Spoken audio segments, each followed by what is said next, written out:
स्वागत है आप सभी का शिव सरोज साहित्य के इस मंच पर, जिसमें मैं BKS मैम आपका हार्दिक स्वागत करती हूँ। कल हमने पढ़ा था अव्यय के बारे में, अव्यय की परिभाषा और उसका पहला भेद क्रिया विशेषण के बारे में। आज हम पढ़ने जा रहे हैं अव्यय के दूसरे भेद संबंध बोधक अव्यय के बारे में। संबंध बोधक अव्यय, नाम को देखें तो संबंध का अर्थ है संबंध बताने वाला। अब ये संबंध का बोधक का मतलब होता है ज्ञान कराने वाला। बोधक की जगह कई जगह आपको वाचक भी मिलेगा, संबंध वाचक। अब संबंध बोधक अव्यय जो है वो क्या है? संबंध बोधक अव्यय है वो, ये अव्यय हम पढ़ रहे तो हम लगेंगे वह अव्यय जो किसी संज्ञा या सर्वनाम शब्द के साथ, किसके साथ जुड़ेगा? ये संज्ञा या सर्वनाम के साथ जुड़ेगा और उनके साथ जुड़कर वाक्य के अन्य शब्दों, किसके से? वाक्य की जो दूसरी संज्ञा है, सर्वनाम है, विशेषण है, क्रिया, उनके साथ संबंध बताते हैं। उन्हें हम संबंध बोधक अव्यय कहते हैं। एक वाक्य में हम कहें तो वे शब्द जो संज्ञा या सर्वनाम का संबंध किसी दूसरे संज्ञा या सर्वनाम से बताते हैं, उन्हें हम संबंध बोधक अव्यय कहते हैं। उदाहरण से देखें तो वह भूख के मारे तड़प रहा है। तो यहाँ भूख में और तड़पने में क्या बताया गया? संबंध। भूख क्या है? हमारा भाववाचक संज्ञा और तड़पना हमारी क्रिया है। तो ये के मारे जो शब्द है, कौन सा? के मारे, ये हमारा इन दोनों में संबंध बता रहा है कि भूख के कारण उसका तड़पना हो रहा है, या तड़प क्यों रहा है वो भूख के कारण। तो भूख में और तड़पने में संबंध बताने के लिए जो शब्द आया है वो हमारा इन दोनों को जोड़ने वाला के मारे। तो ये के मारे ही हमारा क्या है? संबंध बोधक अव्यय है। दूसरा उदाहरण हम देखें तो राम पूजा से पहले खाना नहीं खाता है। तो यह खाने में और पूजा में क्या हो गया? संबंध। पूजा करना भी कार्य और खाना खाना भी कार्य है। इन दोनों के अंदर क्या हो गया? संबंध बताने का काम कौन कर रहा है? ये से पहले। ऐसे ही हम देखें तो धन के बिना कार्य असंभव है। तो यहाँ धन में और कार्य में संबंध बताया गया है। क्यों? क्योंकि धन होगा तो कार्य होगा, और कार्य नहीं होगा यदि धन नहीं होगा तो धन में और कार्य में संबंध होने के कारण यहाँ के बिना जो है, के बिना हमारा है वो हमारा संबंध बोधक अव्यय है, क्योंकि धन में और कार्य में संबंध बता रहा है। आगे हम देखें जल के बिना जीवन संभव नहीं है। तो यहाँ जीवन में और जल में संबंध बता रहा है। यहाँ नीचे देखें तो खुशी में और पागल होने में के मारे है वो हमारा संबंध बता रहा है। अब हम यहाँ देखें तो ये जो रंगीन अक्षरों में है वो हमारे सारे संबंध बोधक अव्यय हैं। अव्यय किसे कहते हैं ये हमने कल की क्लास में बहुत अच्छे से पढ़ा था। तो अव्यय जो अपना रूप कभी नहीं बदलते, ये अपना रूप कभी नहीं बदलेंगे। आगे हम देखें संबंध बोधक अव्यय में, तो संबंध बोधक अव्यय भी दो प्रकार से प्रयोग में किए जाते हैं।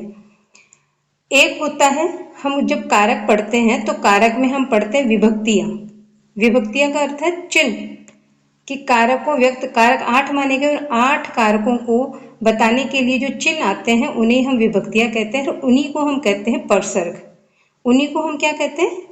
कारक की विभक्तियों को ही हम परसर्ग कहते हैं।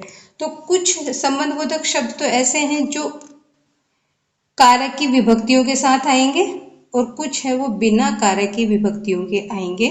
हम दोनों ही तरीके से देख लेते हैं कि वे संबंध बोधक जो परसर्ग अर्थात कारक की विभक्तियां या चिन्हों के साथ आएंगे। उदाहरण में, आज मुझे आटे के बदले चावल दीजिए।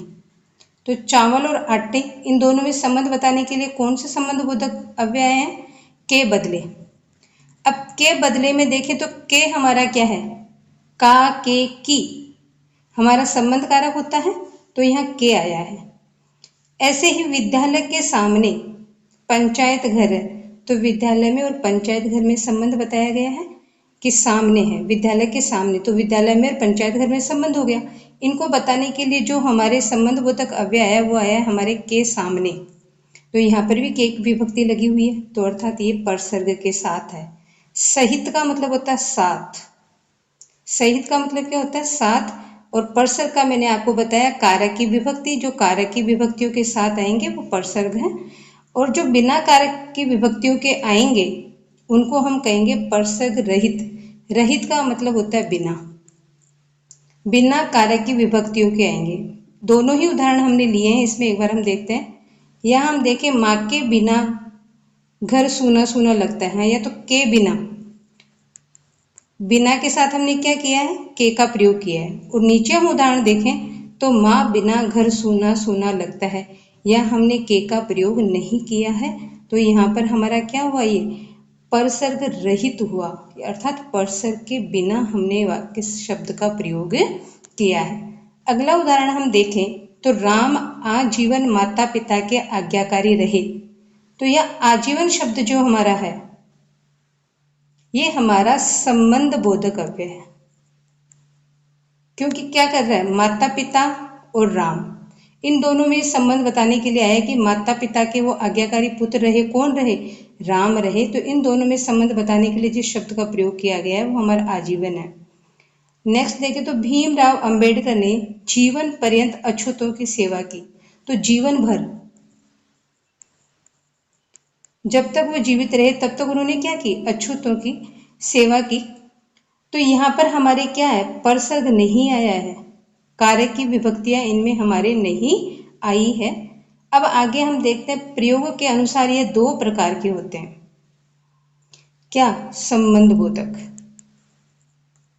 संबंध बोधक अव्यय हैं, ये दो प्रकार के माने गए हैं प्रयोग के आधार पर। एक तो वो जो अभी हमने देखे, संज्ञा है, उस संज्ञा के जस्ट बाद क्या आएगा, विभक्ति का प्रयोग होगा या विभक्ति आएंगी। विभक्ति किसकी आएंगी, कारक की। क्या, के, से, में, इनका प्रयोग होगा। जैसे हम देखें ध्यान से पहले स्नान करना चाहिए, तो यहाँ से का प्रयोग हुआ है, ये विभक्ति है। और ये क्या, संज्ञा के जस्ट बाद हुई है। दूसरा रूप हम देखें तो वो है हमारा अनुबद्ध। अनु का मतलब होता है पीछे,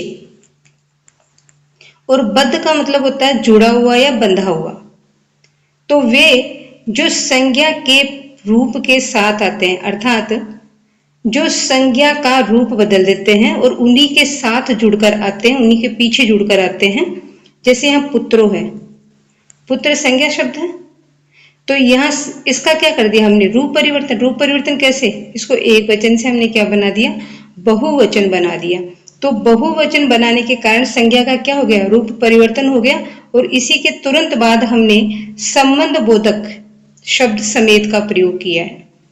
या नीचे भी हम देखें तो साथी का हमने क्या किया है, बहुवचन किया है, साथियों, उसका रूप बदल दिया है, और फिर उसके साथ हमने सहित का प्रयोग किया है। तो यहाँ सहित और समेत हमारे क्या है, अनुबद्ध संबंध बोधक है, क्योंकि ये संज्ञा को बहुवचन बनाने के बाद उनके साथ आए हैं।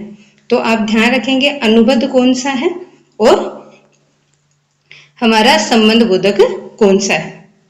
अब चलते हैं हम आगे। अर्थ के अनुसार इनके कई भेद माने गए हैं।